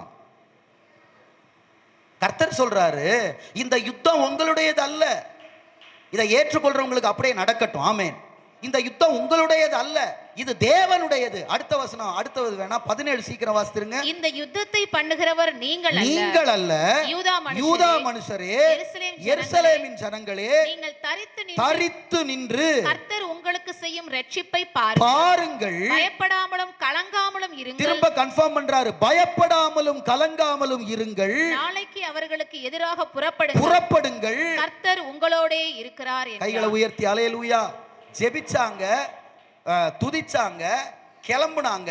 ஆனா ஃபீல்டுக்கு போனா யுத்தம் முடிஞ்சிருச்சு. அல்லேலூயா சொல்லுங்க. எத்தனை பேருக்கு நான் சொல்ற வசனம் புரியுது? நான் சீக்கிரம் முடிப்பேன், நல்லா கவனிக்கணும். ஜெபிச்சாங்க, துதிச்சாங்க, யுத்தத்துக்கு கிளம்புனாங்க, ஃபீல்டுக்கு போனா யுத்தம் முடிஞ்சிருச்சு. அல்லேலூயா. இவங்க ஃபீல்டுக்கு போறதுக்குள்ள கர்த்தர் எல்லாவற்றையும் அங்க ஓய செய்திருந்தார். எப்படி பார்த்தாங்களா? சத்துருக்களை செத்த பிரேதங்களாக கண்டார்கள் என்று வேதம் சொல்லுகிறது. அல்லேலூயா. யுத்த சேனையாக அல்ல, செத்த பிணங்களாக. இன்றைக்கு காலை வேளையில விசுவாசத்தோடு இந்த வார்த்தையை ரிசீவ் பண்ணி உங்க உள்ளத்துல வச்சு இன்டர்னலைஸ் பண்ணி அதை ஜீரணிச்சு நம்பிக்கையோட வீட்டுக்கு போங்க. இன்னைக்கு கர்த்தர் நீங்க காண்கிற காரியங்களை, உங்களுக்கு விரோதமாக இருக்கிற காரியங்களை உங்க ஜெபத்தால, உங்க துதியால கிரியை இல்லாதவைகளாக கர்த்தர் மாற்றி இருப்பார். எழும்ப கூடாதவைகளாக கர்த்தர் மாற்றி இருப்பார். தான் வலது கால எடுத்து அந்த பிரச்சனையின் மேல வச்சு கர்த்தர் அமுத்தி வச்சிருப்பார். எந்திரிக்காத. ஒரு ராஜா எப்படி காலை தூக்கி சிங்காசனத்துல வைக்கிறானோ அந்த மாதிரி கர்த்தர் தன்னுடைய வலது காலை தூக்கி உன் பிரச்சனையின் மேல வச்சு அமிழ்த்தி இருப்பாரு. நீ இங்க இருந்து புறப்படும், அங்க எல்லாம் முடிஞ்சிருக்கும், அங்க எல்லாம் முடிஞ்சிருக்கும். உனக்கான நல்ல ரிசல்ட்டை கர்த்தர் தர்றாரு. நீ துதி, நீ ஜெபி, சேனையா எழும்பு. கர்த்தர் சொல்லுகிறார், செத்த பிரேதங்களாக கண்டார்கள், யுத்த சேனைகளாக அல்ல, செத்த பிரேதங்களாக கண்டார்கள். கர்த்தர் அதை செய்வார், கர்த்தர் அதை செய்வார். அம்மா, ஏன் நான் ஜெபிக்கணும், ஏன் நான் துதிக்கணும், ஏன் சேனையா எழும்பணும்? உனக்கு ஒரு அமெரிக்கையான வாழ்க்கை வேணும்னா, யுத்தமில்லாத இளைப்பாறுதல் வேணும்னா கட்டாயம் இதை செஞ்சே ஆகணும், கட்டாயம் இதை செஞ்சே ஆகணும். ஒரு கர்ப்பிணி பெண்ணை நீங்க கொஞ்சம் யோசித்து பாருங்க. அந்த கர்ப்பிணி பெண்ணுக்கு, அந்த கர்ப்பிணி தாய்க்கு மருந்து மாத்திரை சாப்பிட்றது பிடிக்காது, டானி குடிக்கிறது பிடிக்காது. கவனிக்கிறீங்களா? டாக்டர் சொல்லுவார், அம்மா உனக்குள்ள ஜீவன் உண்டாயிருக்கு, உனக்குள்ள கரு உண்டாயிருக்கு, இனி உன் இஷ்டத்தின்படி நீ வாழக்கூடாது, உனக்கு விரும்பினதெல்லாம் நீ சாப்பிடக்கூடாது, நீ விரும்புகிற மாதிரிலாம் தூங்கக்கூடாது, அப்படி படுக்கக்கூடாது, இப்படி படுக்கக்கூடாதுன்னு கன்சீவ் ஆனதுலேருந்து எக்கச்சக்கமான இன்ஸ்ட்ரக்ஷன் கொடுப்பாரு டாக்டர். நான் இப்படி தான் இருப்பேன் அவ இருந்தான்னா புள்ள செத்து போயிடும். இன்னைக்கு நிறைய பேர் ஆவிக்குரிய வாழ்க்கையில கிருபை இழந்ததுக்கு என்ன காரணம்? என்ன காரணம்? கர்த்தர் சொல்றாரு, இதுதான், இதை ஆண்டவரை என்கிட்ட பேசுங்க. அதான் ஏற்கனவே பேசி இருக்கிறாரு, அதான் ஏற்கனவே தம்முடைய தாசனை கொண்டு ஒவ்வொரு நாளும் உங்களோடு கூட இடைபடுகிறாரு. தகப்பனை கொண்டு கர்த்தர் ஒவ்வொரு நாளும் உங்களோடு கூட பேசுகிறாரு. திருவுள சித்தத்தை கர்த்தர் வெளிப்படுத்துகிறாரு. நீங்க தனிப்பட்ட ஜெபத்துல காத்திருக்கும் பொழுது கர்த்தர் உங்களோடு கூட பேசுகிறாரு. விசேஷித்த கூட்டங்கள்ல கொண்டு வருகிற தேவ மனிதர்கள் மூலமா கர்த்தர் உங்களோடு கூட பேசுகிறாரு. பர்சனலா பேசுறாரு, குடும்ப ஜெபத்துல பேசுறாரு. இன்னைக்கு நிறைய பேரு இந்த அக்கறையற்றவர்களாக அந்த ஃப்ரேம்குள்ள வராம இருக்கிறதுனால தான் இன்னைக்கு அமெரிக்கையான வாழ்க்கை இல்லை, சமாதானமான வாழ்க்கை இல்லை, சந்தோஷமான வாழ்க்கை இல்லை. அது வேணுமா? துதிங்க, ஜெபிங்க. டாக்டர் சொல்வார், கட்டாயம் இதை நீ சாப்பிட்டாகணும், கட்டாயம் இதை நீ விலக்கி ஆகணும், கட்டாயம் இப்படி நீ உணவு அருந்தணும், கட்டாயம் இந்த டானிக்கை நீ குடிக்கணும், கட்டாயம் இந்த மாத்திரை. ஏன் செய்யணும்? உள்ள ஜீவன் வளருது, அது பரிபூரணப்படுது. நானோ அவைகளுக்கு ஜீவன் உண்டாயிருக்கவும் அது பரிபூரணப்படவும் வந்தேன்னு இயேசு சொன்னாரு. உங்களுக்குள்ள ஜெபம் பரிபூரணப்பட்டிருக்கா? துதி பரிபூரணப்பட்டிருக்கா? வேத வசனங்கள் பரிபூரணப்பட்டிருக்கா? கர்த்தருடைய ஆவியானவர் சொல்றார், உங்களுக்கு அமெரிக்கையான வாழ்க்கை வேணும்னா, யுத்தமில்லாத இளைப்பாறுதல் வேணும்னா நீங்க கட்டாயம் ஜெபிச்சாகணும், துதிச்சாகணும். அல்லேலூயா. கட்டாயம் தேவனை சார்ந்து கொண்டே ஆகணும். இதான் முதலாவது குறிப்பு. ஏனையா நான் சேனையா எழும்பணும், ஏனம்மா நான் துதி சேனையா நான் எழும்பணும். கர்த்தர் அமெரிக்கையான வாழ்க்கையை அந்த துதிக்கு பின்னால, அந்த ஜெபத்துக்கு பின்னால கர்த்தர் உங்களுக்கு வச்சிருக்கிறார். நிறைய பேருக்கு பார்த்தீங்கன்னா, மறுபடி சொல்றேன், வெளியரங்கமா இருக்கிற சந்தோஷம் உள்ளத்துல இல்லை, குடும்பத்துல இல்லை. பைக்கில் போகும்போது சந்தோஷமா பேசிட்டு போறாங்க, வீட்டுக்கு போன அடுத்த நிமிஷம் யுத்தம், போர்க்களம், போராட்டம், சண்டை, திரளான யோசனை. மோவாப் தேசத்தை பார்த்து கர்த்தர் சொன்னார், நீ ஏன் தெரியுமா இழைச்சு போயிட்ட? திரளான யோசனை. அல்லேலூயா. எப்படி? நீ திரளான யோசனைனால இழைச்சு போயிட்டார். யாரை பார்த்து? எந்த நேரம் பாருங்க யோசனை. பக்கத்துல பார்த்து கேளுங்க, இப்ப நீங்க யோசனையா இருக்கிறீங்களான்னு கேளுங்க சீக்கிரம். ஆலயத்துல வந்தா யோசனை, ஸ்கூலுக்கு போனா யோசனை, காலேஜுக்கு போனா யோசனை, படுத்திருந்தா யோசனை, தூக்கமே வரமாட்டேங்க பிரதர், ரெஸ்ட்லெஸ் பிரதர், ஒன்றும் இல்லை பிரதர், சுத்தமா தூக்கம் இல்லை பிரதர், திரளான யோசனை, தூக்கமே இல்லை. கர்த்தர் சொல்றார், ஏன் ஜெபசேனையா எழும்பணும், ஏன் துதிசேனையா எழும்பணும்? ஆண்டவர் அமெரிக்கையான வாழ்க்கையையும் யுத்தம் இல்லாத இளைப்பாறுதலை நமக்கு கர்த்தர் தரப்போகிறார். அல்லேலூயா. இரண்டாவதாக, ஏன் நாம் ஜெபசேனையாய் துதிசேனையாய் தேசத்திலே, பட்டணத்திலே, சபையிலே எழும்ப வேண்டும் என்றால் 20ஆம் அதிகாரம் 11ஆம் வசனம். சீக்கிரம் 11. இப்போதும் இதோ அவர்கள் எங்களுக்கு நன்மையை தீமையை சரிக்கட்டி, நன்மைக்கு தீமையை சரிக்கட்டி, தேவரீர் எங்களை சுதந்திரிக்க பண்ணின உம்முடைய சுதந்திரத்திலிருந்து. அம்மா, சரியான நேரத்தில் முடிச்சிருவேன், கவனமா கேளுங்க. தேவரீர் எங்களை சுதந்திரிக்க பண்ணின உம்முடைய சுதந்திரத்திலிருந்து எங்களை துரத்திவிட வருகிறார்கள். ஒட்டுமொத்த கவர்மெண்ட் இப்ப அதுதான் பிளான் பண்ணுது. ஒரே நாடு ஒரே ஃப்ராடுன்னு. அல்லேலூயா. கவனிக்கிறீங்களா? துரத்தணும் இவங்கள, இந்த குரூப் ஆஃப் பீப்புளை துரத்தணும், இஸ்லாமியரை துரத்தணும், கிறிஸ்தவங்களை துரத்தணும். ஆசாபாது தான் சங்கீதத்தில் பாடணும். அவர் என்ன சொல்றான்? முக்கியமான வார்த்தை பாருங்க, திரும்ப அந்த வசனத்தை வாசிங்க. இப்போதும் இதோ அவர்கள் எங்களுக்கு நன்மைக்கு தீமையை சரிக்கட்டி தேவரீர் எங்களை சுதந்திரிக்க பண்ணின உம்முடைய சுதந்திரத்திலிருந்து எங்களை துரத்திவிட வருகிறார்கள். ஐயா நல்லா கவனிங்க. ஏனையா நான் ஜெபசேனையா எழும்பணும், ஏனையா நான் துதிக்கணும், ஏனையா தேவனுடைய பாதத்துல யூதாவெங்கும் உபவாசம் கூறி மண்டியிட்டு கிடக்கணும், வாலிபர்கள் பிள்ளைகள் குழந்தைகள் உட்பட வாங்க எல்லாரும் வாங்க. எத்தனை அழைப்புகள் வருகிறது, எத்தனை முறை சொல்லுகிறார்கள். ஆனா இன்னைக்கு தேவனுடைய வசனத்தை கேட்பதற்கு கூட்டத்துல வந்து கலந்து கொண்டு ஆசீர்வதிக்கப்படுவதற்கு அநேகருக்கு என்ன இல்ல, மனசு இல்ல. அவன் யூதாவெங்கும் உபவாசம் கூறுவித்து ஒரு ஜெப சேனையை உருவாக்கினா, துதி சேனையை உருவாக்கினா. ஏன்னா அங்க ஒரு மோசமான சூழ்நிலை உருவாயிருக்கு. ஏன்னா வர்ற 3 ஜாதியும் எங்க சுதந்திரத்திலிருந்து எங்களை துரத்தி விட ரெடி ஆயிட்டாங்க. ஐயா ஒரு காலத்துல அவங்களுக்கு நாங்க நன்மை செஞ்சோம் ஐயா. அந்த தேசத்தின் வழியா தான் நாங்க கானானுக்குள்ள வந்தோம். கர்த்தர் சொன்னாரு, மோவாபை தொடாத, சேயீர் மலை பக்கம் போவாத, நான் அதை உனக்கு கொடுக்கல, அதை நான் ஏசாவின் சந்ததிக்கு கொடுத்துட்டேன், அது உனக்கு வேணாம். அதனால இவங்க என்ன செய்தாங்க, அந்த தேசத்துக்குள்ள போகாம காசு கொடுத்து தண்ணி வாங்கி குடிச்சு வேற வழியா போனாங்க. நாங்க அவங்களுக்கு தீமை செய்யல, அவங்க பயிரை அறுக்கல, அவங்க சொத்தை அபகரிக்கல. நீங்க சொன்னதுனால நாங்க வேற வழியா வந்த ஐயா கானானுக்கு. நன்மை செஞ்ச ஐயா, இன்னைக்கு நன்மை செஞ்சு தீமையை அனுபவிக்கிறீங்களா? உறவுகள் மத்தியிலே நன்மை செஞ்சு ஐயா இந்த நன்மையை ஏன் செஞ்சேன்னு எனக்கு தெரியல, என் சுதந்திரத்தில் இருந்து என்னை துரத்தி விட வருகிறார்கள் என்று சொல்லி அன்றைக்கு ஜெபத்தில் யோசபாத் அழுதான். சீரியஸ்னஸ் தெரியல. ஏன் ஜெபிக்கணும், ஏன் துதிக்கணும், ஏன் சபையில வந்து விழுந்து கிடக்கணும், ஏன் தேவ பாதத்தில் அமரணும், ஏன் அவர் பாதத்தை பிடிச்சுக்கணும்? அப்படிப்பட்ட ஒரு காலகட்டம். உன் சுதந்திரத்தை நீ போராடி மன்றாடி அழுது காலங்காலமாய் சம்பாதித்த உன் சுதந்திரத்தில் இருந்து உன்னை துரத்தி விடுவதற்கு சத்துரு ஆயத்தமாயிருக்கிறான். சொல்றோம்ல, ஒரு அடி தள்ளி வந்தா இது ஏன் நிலங்கிறோம். ஏன் சொல்றோம்? ரத்த சிந்தி சம்பாதிச்சது, பாடுபட்டு சம்பாதிச்சது, உழைச்சு சம்பாதிச்சது. அதனால ஏன் பக்கம் வராதன்னு சொல்றாங்கல்ல. இன்னைக்கு இந்த சுதந்திரம் எப்படி வந்துச்சு? அம்மா ஐயா நல்லா கவனிங்க, நல்லா கவனிங்க. ஏன் ஜெபிக்கணும், ஏன் துதி சேனையா எழும்பணும், ஏன் தேவ பாதத்துல விழுந்து கிடக்கணும், ஏன் குடும்பமா வரணும், ஏன் தேவனை தேடணும்? அதெல்லாம் பழைய காலம் ஐயா. இப்பெல்லாம் வேற மாதிரி ஆராதிக்கிறங்க ஐயா. இப்பெல்லாம் ஜெபமே வேணான்னு யூடியூப்ல சொல்றாங்க ஐயா, அளவே வேணான்னு சொல்றாங்க ஐயா. அந்த மாதிரியான செய்தியை நீங்க கேட்டீங்கன்னா நீங்க ஆல்ரெடி உங்களுடைய சுதந்திரத்தை இழந்துட்டீங்கன்னு அர்த்தம். கர்த்தர் உங்களுக்கு கொடுத்திருக்கிற இடத்துல நிலைச்சிருங்க, மந்தையில நிலைச்சிருங்க. நமக்கு சபைக்கு வெளியே அவ்வளோ கல்லர்கள் சுத்தி கொண்டிருக்கிறாங்க. நான் நம்முடைய வேதாம கல்லூரியில் நான் டீச் பண்ணப்போ கூட என்னுடைய பிரதான பாடம் கள்ள உபதேசங்கள் தான். படித்தவங்களுக்கு தெரியும். பல இடங்கள் இன்னைக்கு செங்கல்பட்டு மாவட்டத்தில் 4 பள்ளிகளை ஆரம்பித்து கிருபையினால நிறைய விசுவாசிகளை ஊழியர்களாக சேர்ந்து உருவாக்கி கொண்டிருக்கிறோம். கல்லர்கள், துன்மார்க்கர்கள், வயிற்றுக்கு ஊழியம் செய்யறவங்க இன்னைக்கு பெருகி ஜெபம் வேணாம், துதி வேணாம், ஆராதனை வேணாம். ஏன் அழுவுற, ஏன் அழுவுற? ஜெபத்தை கெடுக்கிற மாய்மாலக்காரர்கள் சபைக்கு வெளியே இருக்கிறாங்க. கர்த்தர் உங்களை ஒரு நல்ல திராட்சை தோட்டத்தில் வச்சிருக்கிறார். கவனிக்கிறீங்களாம்மா ஐயா, கவனிக்கிறீங்களா? கதறான் யோசபாத். ஏன் ஜெபசேனை எழும்பணும்? எல்லா வேலையும் விட்டுட்டு வா. யூதாவெங்கும் இருக்கிற ஒருத்தனும் பட்டணத்துக்குள்ள இருக்கக்கூடாது, எல்லாம் இங்க விழுந்து கிடங்க. எல்லாம் ஆயுதம் அணிந்தவனுக்கு முன்னால துதிச்சுக்கிட்டு போ. கர்த்தர் நல்லவர், அவர் கிருபை என்றும் உள்ளதுன்னு சொல்லிட்டு போ, சொல்லிட்டு போ. நீ ஆரம்பிப்பா, அவர் அங்க முடிச்சு வச்சிருப்பார். சொல்லிட்டு போ.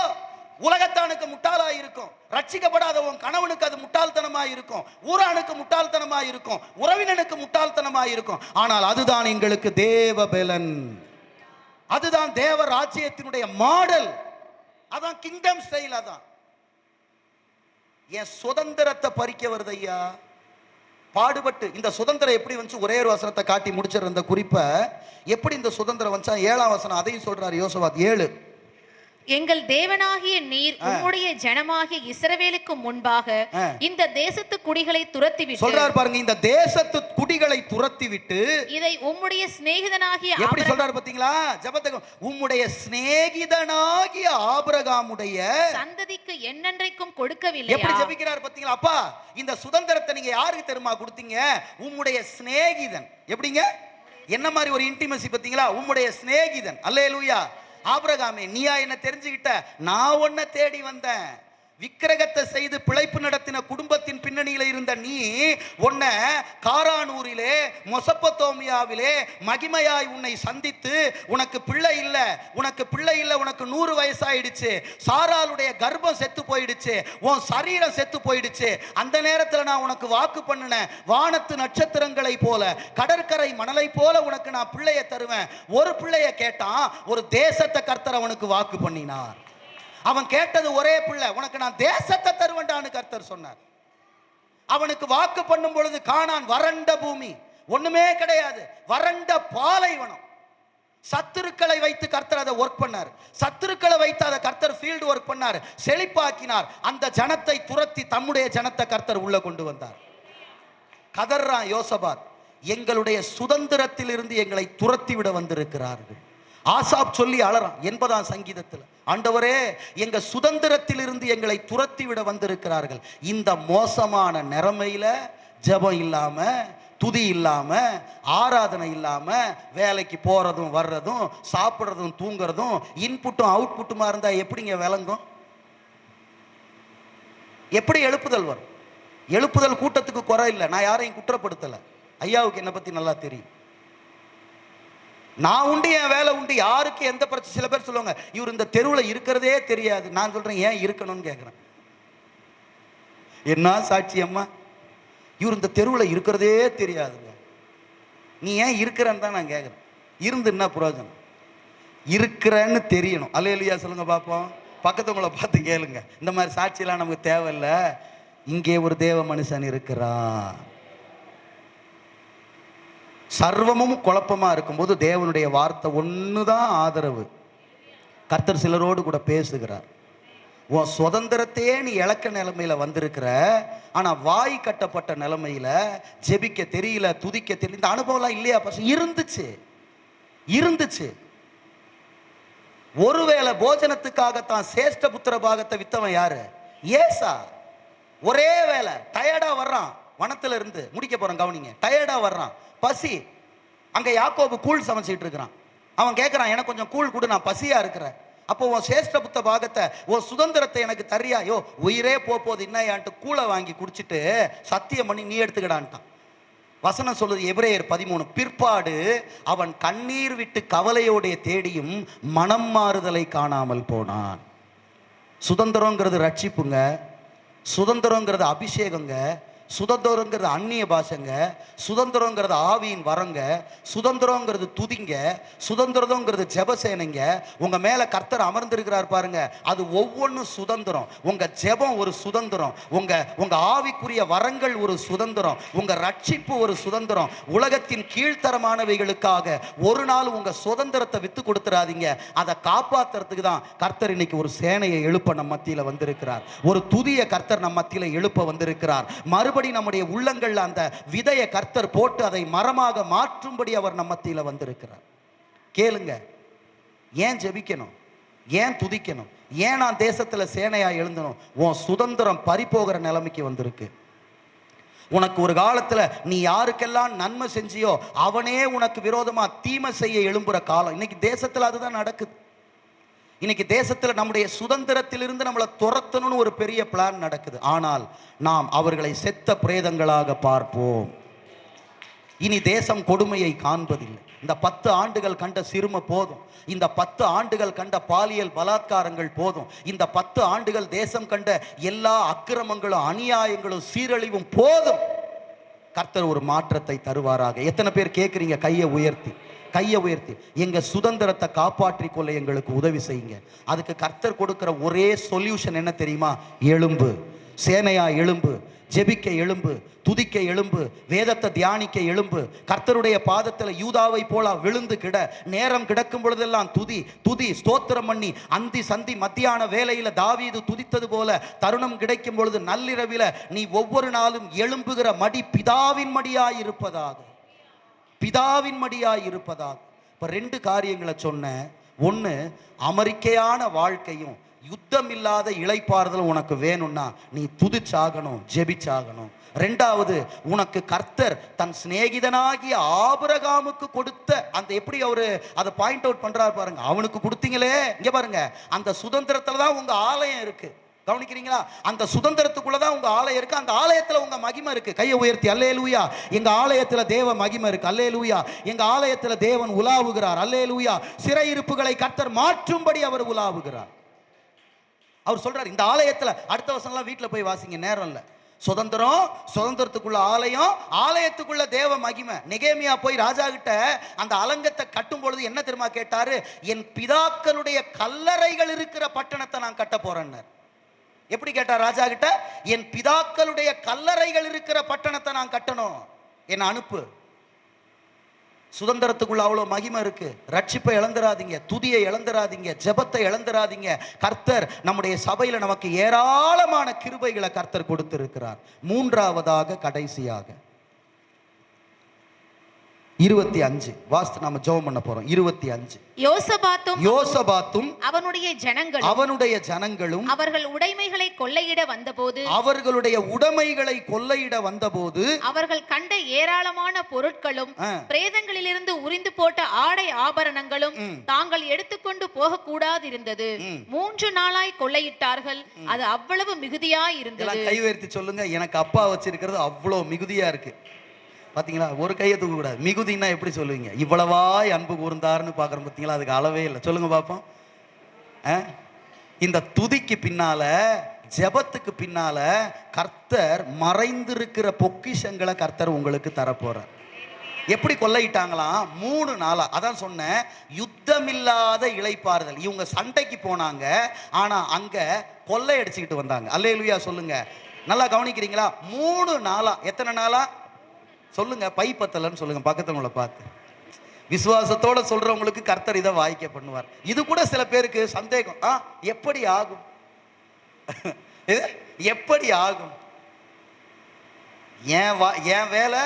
ஆமாண்டவரே, உமக்கு அடிமை ஆண்டவரே, அப்படியே ஆக கடவுது ஆண்டவரே.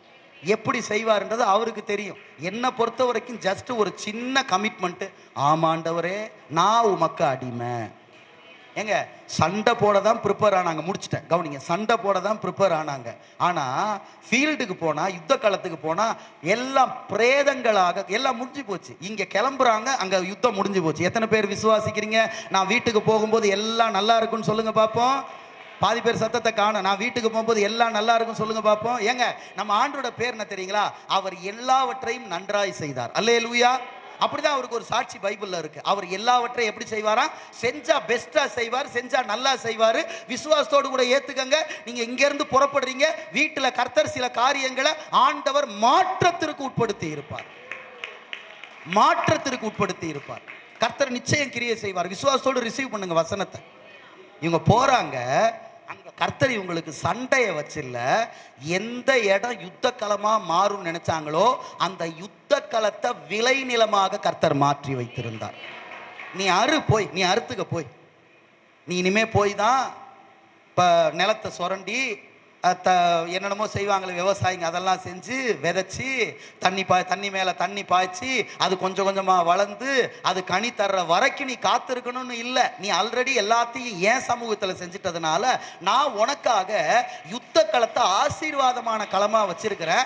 நீ போய் எடுத்துக்க வேண்டியதுதான் உன் வேலை. அல்லேலூயா. ஜெபி, துதி. உன்னுடைய வறட்சியை கர்த்தர் மாற்றுவார். உன்னுடைய செழிப்பின்மையை கர்த்தர் மாற்றுவார். இது வரைக்கும், கடந்த மாதம் வரைக்கும் தேவ சன்னிதானத்தில் நீங்க என்னென்ன ஆசீர்வாதங்களை கேட்டீங்களோ அந்த ஆசீர்வாதங்கள்லாம் எதுக்கு பின்னால இருக்குன்னா, நீங்க ஜெப சேனையா, துதி சேனையா எழும்ப போறீங்க பார்த்திருக்கீங்களா? எழும்புறீங்க பார்த்தீங்களா? இதுக்கு பின்னால கர்த்தர் சத்துருவின் கொல்லையை கர்த்தர் வச்சிருக்கிறார். அல்லேலூயா. நான் ஏற்கனவே சொன்ன பாருங்க முடிச்சிட்டேன். நான் ஏற்கனவே சொன்ன பார்த்தீங்களா? ஆண்டவர் ஆபிரகாமுக்கு தேசத்தை வாக்கு பண்ணும் பொழுது அதுல தண்ணியும் கிடையாது, ஒன்றும் கிடையாது, வறண்ட பாலைவனம், ஒன்றும் கிடையாது. ஆண்டவரை இந்த நிலத்தையான்லாம் அவன் கேட்கல. நீ நடடா, எவ்வளோ தூரம் நடக்கிறியோ, கிழக்கு மேற்கு வடக்கு தெற்கு நடடான்ட்டாரு. நடந்தாச்சு, போயிட்டாரு, காலம் ஓடுது. ஆனால் இங்கே அண்டரில் இவர் என்ன செய்கிறாருன்னா, தன் சத்துருக்களை வைத்தே தேசத்தை கர்த்தர் செழிப்பாக்கினார். அதான் சொல்றாரு, நீ கட்டாத வீடு, நீ நடாத திராட்சை தோட்டம் சொன்னாரா இல்லைங்களா? இதெல்லாம் நான் உனக்கு தரும் பொழுது மறந்துடாதப்பா, என்னை துதிக்கிறத மறந்துடாதப்பா. கர்த்தர் உபாகமத்தில் சொன்னார், சகலமும் பரிபூரணமா இருக்கையில் நீ மனமகிழ்ச்சியோடு என்னை சேவிக்காததுனால தான் இந்த பிரச்சனை உனக்கு வந்துச்சுன்னு கர்த்தர் சொன்னார். சுதந்திரத்தை பிடுங்கிட்டு 70 வருஷம் பாபிலோனுக்குள்ள துரத்திட்டாங்க. கர்த்தர் அதுக்கு என்ன தெரியுமா காரணம் சொன்னாரு? சகலமும் பரிபூரணமாய் இருக்கையில் நீ மனமகிழ்ச்சியோடு என்னை சேவிக்காததுனால தாண்டா இது உனக்கு வந்துச்சுன்னு. கைகளை உயர்த்தி சொல்லுங்க, கர்த்தர் எனக்கு சத்துருவின் கொள்ளையை வச்சிருக்கிறார். துன்மார்க்கனுடைய ஆஸ்தி நீதிமானுக்கு சேர்த்து வைக்கப்படுதான். அல்லேலூயா சொல்லுங்க. எத்தனை பேர் ஒத்துக்கிறீங்க? அல்லேலூயா சத்தமா சொல்லுங்க. அல்லேலூயா அல்லேலூயா. நாம் விதைக்காதது, நாம் நடாதது, நாம் கட்டாதது, அல்லேலூயா, கர்த்தர் தருவாராக. விசுவாசத்தோடு கூட அக்ரி பண்ணுங்க, ஏற்றுக்கொள்ளுங்க. இந்த துதி சேனைக்கு, ஜெப சேனைக்கு பின்பாக கர்த்தர் தம்முடைய ஜனத்திற்கு, யோசபாத்திற்கு, யூதாவின் ஜனத்திற்கு ஒரு மாபெரிய கொல்லையை வைத்திருந்தது போல இனி வருகிற நாட்கள்ல என் பிள்ளைகளுடைய தேவைகளை நான் எப்படி சந்திக்க போறேன், ஊழியத்திற்கு அடுத்த காரியத்தில் எப்படி நான் செய்ய போறேன், ஆண்டவரே என்னுடைய கணவனுக்கு அடுத்த காரியத்தில், என் வேலைக்கு அடுத்த காரியத்தில், என் பிள்ளைங்களை கொண்டு போய் ஒரு நல்ல இடத்துல பிளேஸ் பண்ணணுமே, அந்த ஒரு விஷயத்துல ஐயா நான் போராடிட்டு இருக்கிற ஐயா, செழிப்பில்லை, வருமானம் இல்லை, இந்த கொஞ்ச வருமானத்தை வச்சு நான் என்ன செய்ய போங்கிற உறுத்தல் உங்களுக்குள்ள இருக்குமானா ஆண்டவர் சொல்லுகிறார், உனக்கு யுத்த களமாய் மாறும் என்று நினைக்கிற இடத்தை ஆசீர்வாதமான களமாய் நான் உனக்கு மாற்றுவேன், ஆசீர்வாதமான களமாய் மாற்றுவேன். ஆகையினால் துதி, ஆகையினால் ஜெபி, பலத்தினாலும் அல்ல பராக்கிரமத்தினாலும் அல்ல என் ஆவியினாலேயே ஆகும் என்று கர்த்தர் சொல்லுகிறார். அப்படியே எழும்பி நிற்கலாமா? ஒரு 5 நிமிஷம் ஐயா கையில கொடுக்க போறேன். எல்லாம் எழும்பி நில்லுங்க, டக்குன்னு எழும்புங்க, எழும்புங்க, எழும்புங்க, எழும்புங்க. கர்த்தருடைய கரத்தில் நம்மளை ஒப்பு கொடுத்து கர்த்தர் நம்முடைய சுதந்திரத்தை பாதுகாக்கும்படி நமக்கு ஒரு ஆயுதத்தை கர்த்தர் கொடுத்திருக்கிறார்.